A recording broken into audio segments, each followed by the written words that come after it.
எல்லாருக்கும் வணக்கம். இந்த வீடியோவில் நான் ஞானசம்பந்தர் அவர்கள் 3 வயசாக இருந்தபோது பாடின முதல் பாடல் சீர்காழி கோயிலில் பாடினார். அந்த பாடலை அதோடைய அர்த்தத்தை சொல்கிறேன். ஏன்னா இந்த அர்த்தம் தெரிஞ்சாதான் சம்பந்தருடைய பெருமையும் விளங்கும். அவருக்கு கிடைத்த ஞானங்கள் எல்லாம் எவ்வளவு பெருசுன்னு தெரியும். சம்பந்தரை பற்றி தனியாக சம்பந்தர் அப்படின்ற டைட்டிலில் ஒரு வீடியோ போட்டிருக்கேன், அதை பாருங்கள். இப்போ இந்த பாட்டுக்குரிய அந்த சர்க்கம்ஸ்டன்ஸ் சூழ்நிலை என்னன்னா, குழந்தை அழுகுது, அப்பாவை காணணும் கோயிலில். உடனே இறைவனும் இறைவியும் வராங்க, அவருக்கு ஞானப்பால் கொடுக்குறாங்க. பால் குடிச்சு முடித்த உடனே இறைவன் கிளம்பிடுறாங்க.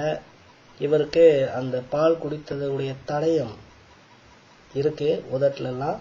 உடனே அவங்க அப்பா ஓடியாந்து பயந்து பதறி போய், யார் கொடுத்த பாலை குடிச்ச, யார் கொடுத்தா உனக்கு, அவர் எப்படி இருப்பார் அப்படின்னு கேட்கிறார். அப்பதான் இந்த பாட்டு. தோடு உடைய செவியன் விடை மீதில் ஏறியோர் தூவெண் மதிசூடி. இதுல ஃபர்ஸ்ட் வரியில ஃபர்ஸ்ட் வார்த்தையை பார்த்தீங்கன்னா, தோடு உடைய செவியன். சிவபெருமான் ஆண், அவரை கடுக்கன் போட்டிருக்காரு, குண்டலம் போட்டிருக்காரு அப்படின்னு சொன்னா பொருந்தும். தோடுடைய செவியன் அப்படின்னு சொல்றதுக்கு ஒரு கதை தெரிஞ்சிருக்கணும். அந்த கதை சம்பந்தருக்கு 3 வயசுலயே தெரிஞ்சிருக்குன்னா பாத்துக்கோங்க. அந்த கதை என்னன்னா, அஸ்வதரன் கம்பளதரன் அப்படின்ட்டு 2 கந்தர்வர்கள் இருந்தாங்க. அவங்க இசையில பெரிய வல்லுநர்கள். அவங்களுடைய இசையை மெச்சி பாராட்டுறதுக்கு யாருமே இல்லை.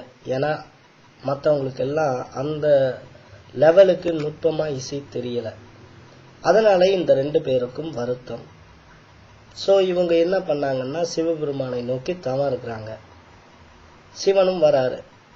என்ன வேணும் அப்படின்னு கேட்டாக்கா, இவங்க சொல்றாங்க, நாங்க கற்ற இந்த இசையை பாராட்டும்படி யாருமே இங்கே எங்களுக்கு இல்லை. ஆனால் அதை புரிஞ்சுக்கிற தன்மையும் பாராட்டுற தன்மையும் உங்களுக்கு மட்டும்தான் இருக்கு.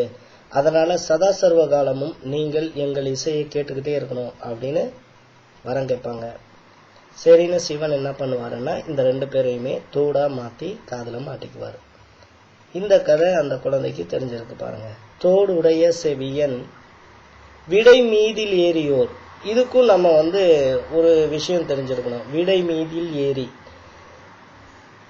பிரளய காலத்துல உலகம் அழிந்த போது தர்மம் இந்த விடையின் மீது ஏறி சென்றதாக ஒரு புராணம் சொல்லுது. அப்போ விடை மீது, விடை என்பது ரிஷப வாகனம், அந்த வாகனத்தின் மீதுதான் தர்மம் சென்றது அப்படின்னாக்கா, அந்த சிவன் ரிஷப வாகனத்து மேல வந்திருக்காருன்னா தர்மம், அவரே தர்மம், அவர் தான் தர்மத்திற்கெல்லாம் தலைவன் அப்படின்றத ஒரு பொருள். தூவெண் மதிசூடி, தூய்மையான வெண்மையான, மதி என்றால் சந்திரன், அதை இருக்கின்றார். அவர் யாருன்னாக்கா, காடுடைய சுடலை பொடி பூசி என் உள்ளம் கவர் கல்வன். கல்வன் அப்படின்னா திருடன். சிவபெருமான திருடன்னு சொல்லாமா அப்படின்னா, இப்போ ஸ்ரீருத்ரம் படிக்கிறவங்க எல்லாம் தெரிஞ்சிருக்கும். தக்கரானாம் பதையே நமக அப்படின்னு ஒரு வரி இருக்கு. தக்கரானாம் அபகரிக்கின்றவர் அப்படின்னு அர்த்தம். எதை அபகரிக்கிறாரு? நம்ம காசு பணத்தையா? இல்லை, நம்மளுடைய மனசை அபகரிக்க கூடியவர்களுக்கெல்லாம் தலைவன் சிவன் அப்படின்றது அர்த்தம். அந்த கல்வன் கூட என் உள்ளம் கவர் கல்வன், உள்ளத்தையே கவர்ந்த கல்வன். உள்ளத்தை கவரணும்னா, ஒருத்தரை அட்ராக்ட் பண்ணணும்னா நம்ம நிறைய பிரயத்தனம் பண்ண வேண்டியிருக்கும்.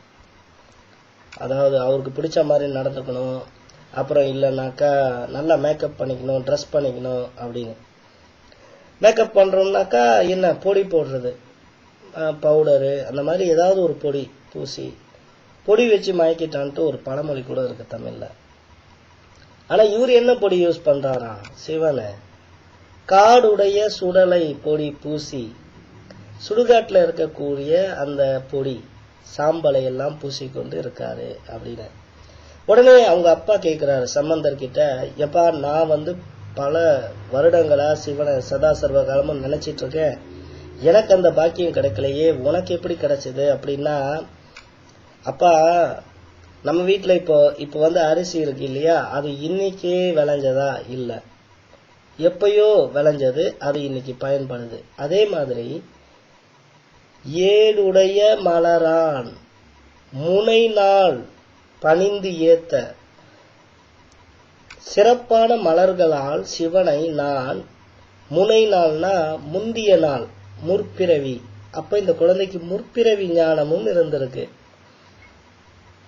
பணிந்து அப்படி அவரை வணங்கினதுனால ஏத்த அருள் செய்த, அதற்கு ஏத்த மாதிரி எனக்கு அருள் புரிந்த பீடுடைய பிரம்மாபுரம் மேவிய பெம்மான் இவனன்றி. பீடுடையன்னாக்கா கம்பீரமான, தமிழ்ல சொல்லுவாங்களே பீடு எப்படி பீடு நடை போட்டு போறோம் அப்படின்னு, கம்பீரமான பிரம்மாபுரமேவிய.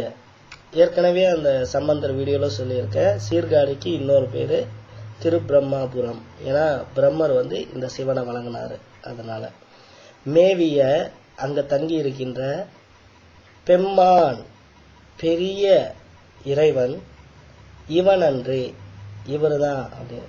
அவன் அன்றின்னு சொல்லியிருக்கலாம். அவன்னாக்கா சம்பந்தருக்கும் இறைவனுக்கும் ரொம்ப தூரம் அப்படின்றத காட்டக்கூடாதுன்றதுனால பக்கத்துல, ரொம்ப பக்கத்துல இருக்காரு அப்படின்றத காட்டுறதுக்கு இவன் அன்றி அப்படின்னு சொல்லியிருக்காரு. மிக்க நன்றி, வணக்கம்.